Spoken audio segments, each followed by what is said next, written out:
what are 3 tips relating to your expertise? Well, on relationships, I would say check in with your partner regularly, about their stress sources, especially during the lockdown and beyond, obviously. Eventually, the lockdown will ease up, people can get out again and go back to work.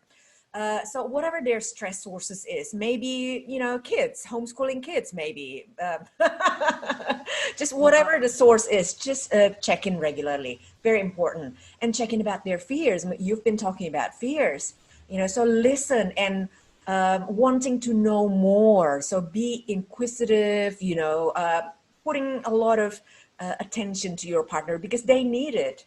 They need it right now. Mm-hmm.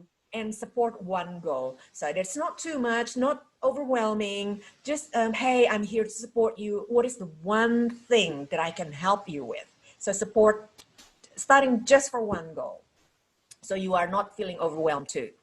So secondly, I encourage couples massage. I teach couples how to massage each other for relaxation and intimacy. And give them, couples coaching and products as well to support the romantic ambience in their own sacred time.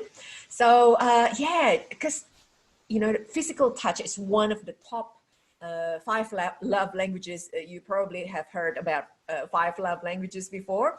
And blokes, typically blokes love physical touch. No wonder why they ask for so much sex. Right? Probably because their top love language is physical touch. So there you go. Massage your partner if you don't know how, ask for help. You've been encouraging to ask for support. Yes. Because it's incredible what physical touch can bring closeness, definitely bring closeness between you and your partner.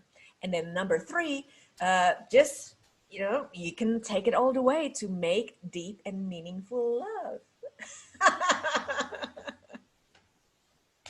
Yeah, so after you're touching your partner, you are allowed to go all the way to making love. So there you go. Those are my 3 tips.